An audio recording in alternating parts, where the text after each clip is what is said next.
Saint Augustine commentary on the Gospel of John, chapter 6, verse 15 to 44 following. Then Jesus said unto them, Verily, verily, I say unto you, not Moses gave you bread from heaven, but my Father gave you bread from heaven. For the true bread is he that comes down from heaven and gives life to the world. The true bread then is he that gives life to the world, and the same is the meat of which I have spoken a little before. Labor not for the meat which perishes, but for that which endures unto eternal life. Therefore, both men are signified this meat, and all those signs were signs of me. You have longed for signs of me. Do you despise him that was signified? Not Moses then gave bread from heaven. God gives bread. But what bread? Manna perhaps? No, but the bread which men are signified, namely, the Lord Jesus himself. My Father gives you the true bread. For the bread of God is he that comes down from heaven and gives life to the world. Then said they unto him, Lord, evermore give us this bread. Like that Samaritan woman to whom it was said, Whoso drinks of this water shall never thirst. She, immediately understanding it in reference to the body, and wishing to be rid of want, said, Give me, O Lord, of this water. In the same manner also these said, O Lord, give us this bread, which may refresh us, and yet not fail. And Jesus said unto them, I am the bread of life. He that comes to me shall never hunger, and he that believes on me shall never thirst. He that comes to me, this is the same thing as he that believes on me, and shall never hunger is to be understood to mean the same thing as shall never thirst.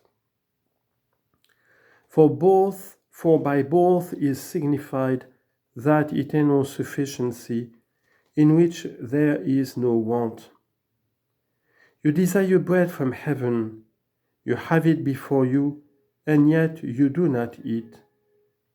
But I said unto you that you also have seen me, and you believed not. But I have not on that account lost my people.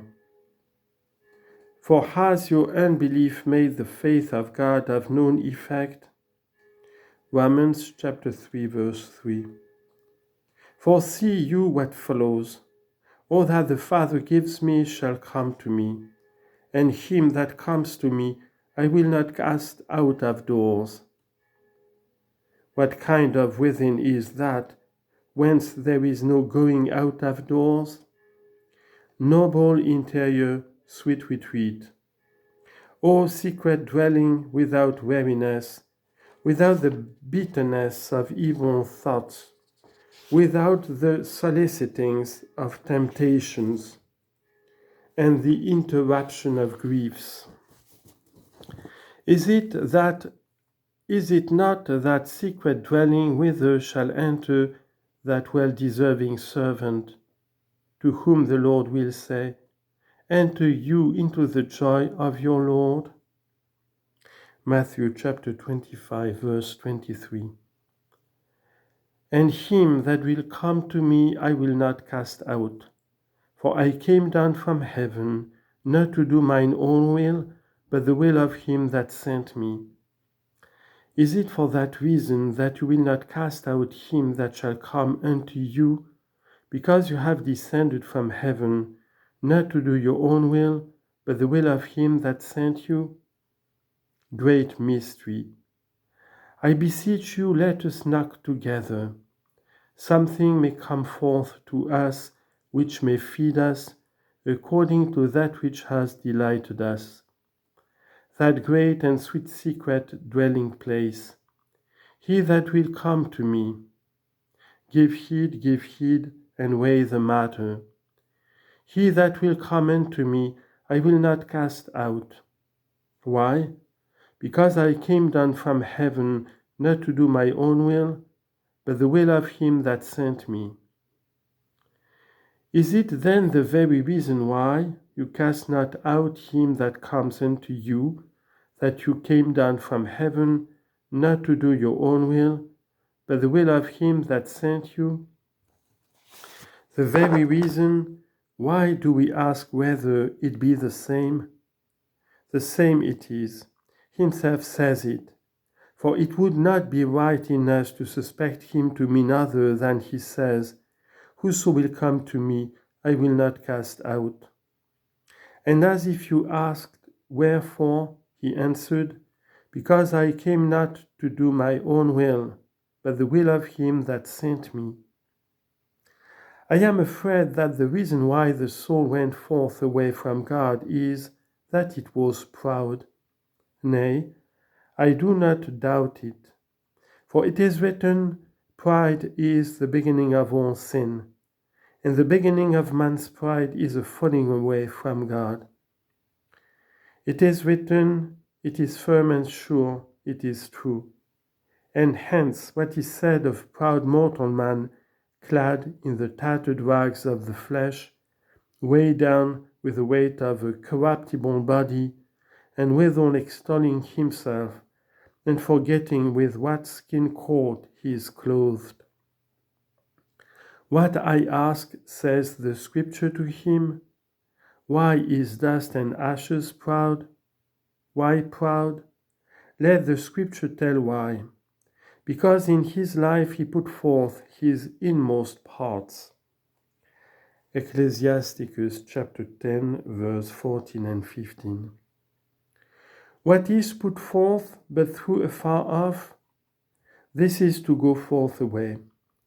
For to enter within is to long after the inmost parts. To put forth the inmost parts is to go forth away. The proud man puts forth the inmost parts. The humble man earnestly desires the inmost parts. If we are cast out by pride, let us return by humility.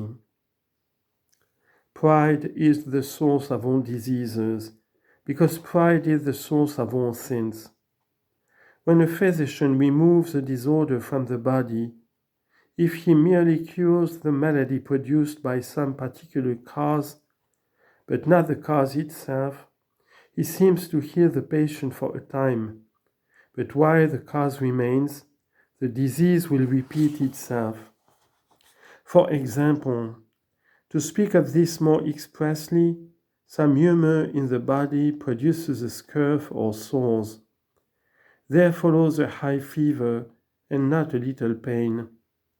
Certain remedies are applied to repress the scurf and to allay that heat of the sore. The remedies are applied, and they do good. You see the man who was full of sores and scurf healed. But because that humor was not expelled, it returns again to ulcers. The physician, perceiving this, purges away the humor, removes the cause, and there will be no more sores. Whence does iniquity abound? From pride. Cure pride, and there will be no more iniquity. Consequently, that the cause of all diseases might be cured, namely pride, the Son of God came down and was made low. Why are you proud, O man? God for you became low. You would perhaps be ashamed to imitate a lowly man. At any rate, imitate the lowly God. The Son of God came in the character of a man and was made low. You are taught to become humble, not of a man to become a brute. He, being God, became man. Do you, a man, recognize that you are man? Your whole humility is to know yourself. Therefore, because God teaches humility, he said, I came not to do my own will, but the will of him that sent me. For this is the commendation of humility. Whereas pride does its own will, humility does the will of God. Therefore, whoso comes to me, I will not cast him out. Why?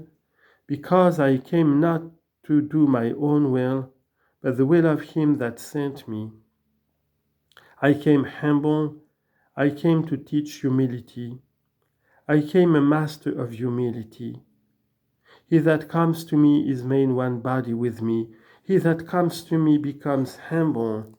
He who adheres to me will be humble, because he does not his own will, but the will of God, and therefore he shall not be cast out, for when he was proud, he was cast out.